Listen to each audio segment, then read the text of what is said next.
In this video, we are going to determine if the following series converge. And very important, you have to justify your answer. So this is basically part 2 of convergence series examples.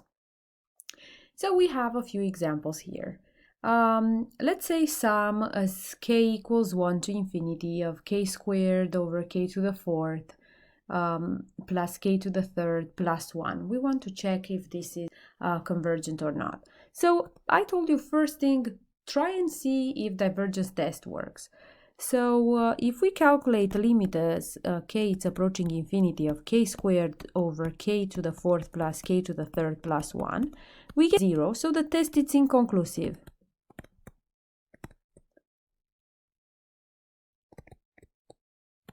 So let's try another method. So I'm going to try comparison, limit comparison test.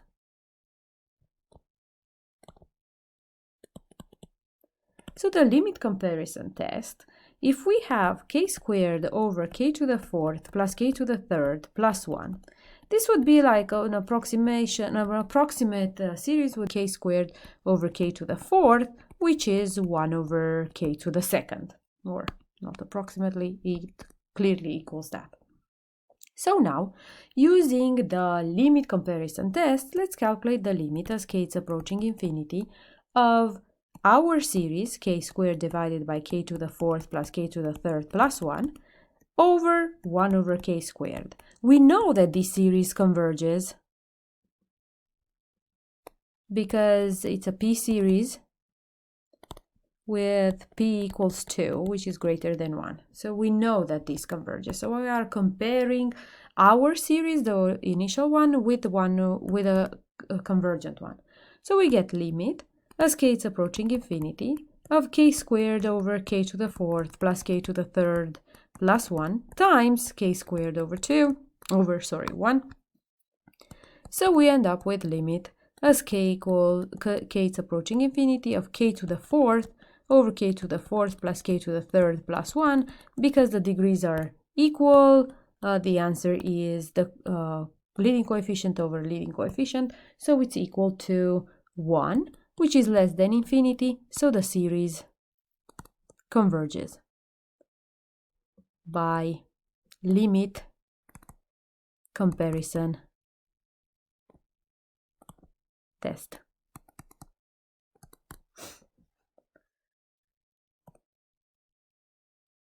So let's try another example. So we have sum as k equals 1 to infinity of negative 1 to k plus 1 over square root of 2 to the k plus ln k. So because I see this term, I'm thinking of alternating series test. So what does the alternating series test say? Well, if our terms are non-increasing terms, and if the limit of the final of the a sub k term is 0, then our series converges. So k sub 1, if k equals 1, we get negative 1 to the second over square root of 2 plus ln of 1, which is 1 over square root of 2, which is approximately 0.71. If k equals 2, we get negative 1 to the third over square root of 2 to the second plus ln of 2, and if we compute that, we get 0.4616. I'm actually calculating them in absolute value because we care about them non-increasing in magnitude. And if k equals 3, we get 1 over square root of 8 plus ln of 3, which is approximately 0.3315. So we see how they are decreasing. And if we calculate, so the terms are decreasing, a better or a more analytic way to do it would be to say f of x, it's 1 over square root of 2 to the x plus ln of x, and find out what happens with the derivative from 1 to infinity. And if the derivative is negative, then the function is decreasing. But let's continue here. And now limit as k is approaching infinity of 1 over square root of 2 to the k plus ln of k. Well, 2 to the k, or 2 to infinity, it's infinity. Ln of infinity, it's infinity. So 1 over infinity is 0. So because the terms are decreasing, because this limit is 0, then the series converges by alternating series test. So yes, this is it. So actually what I want to say is, if we actually started by calculating this limit and we got 0, we could have said it's inconclusive by divergence test. So when we get inconclusive, we don't stop there. We actually look at another test to be able to say it's convergent or not. We cannot just say inconclusive. And the last example, this is a little bit different than the ones we had before. If it contains two terms, like I have here, I have this term and I have minus this term, so it's not as compact as it was before.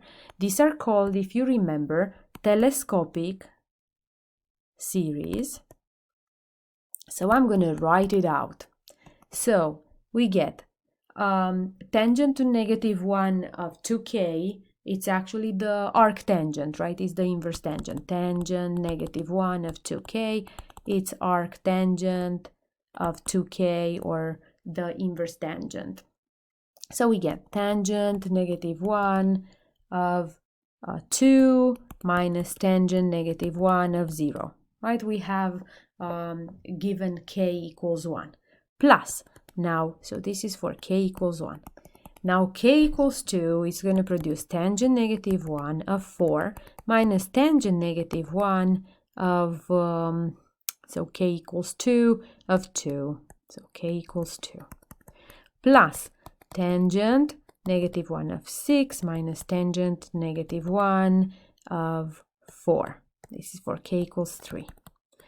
Plus so on. Let me write a term before n. So I'm going to do k equals n minus 1, and we get tangent to -1 of 2 times n minus 1 minus tangent -1 of 2n minus 2 minus 2, so it would be 2n minus 4, and then plus. When k equals n, we get tangent -1 of 2n minus tangent -1 of 2n minus 2 plus ... because this is, no, actually not plus ... We actually calculated S sub n, the sum of the first n terms. So when we take a look at here, we notice that this term cancels with this one. The 4 one cancels with this one. So the 6 one is going to cancel with the one that follows. The tangent 2n minus 2, right, the 2 in front of the parentheses, cancels with this one. The 2n minus 4 cancels with the previous one. So we end up with S sub n equal to tangent -1 of 2n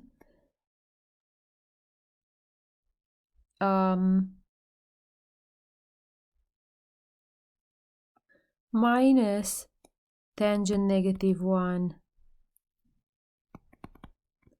of 0. So when we calculate the limit,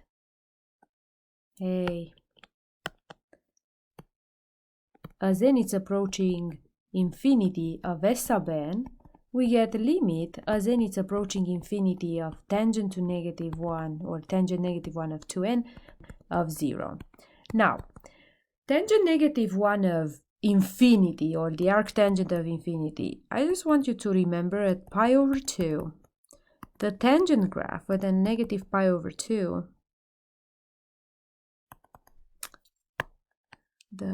it's giving me trouble, a negative pi over 2, these are asymptotes, so the graph of tangent looks like that.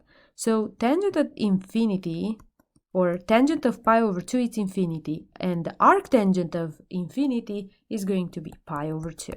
And then tangent of 0, it's 0, so arctangent of 0 is 0 as well. So the final answer is pi over 2, which means the series converges. I hope this helps.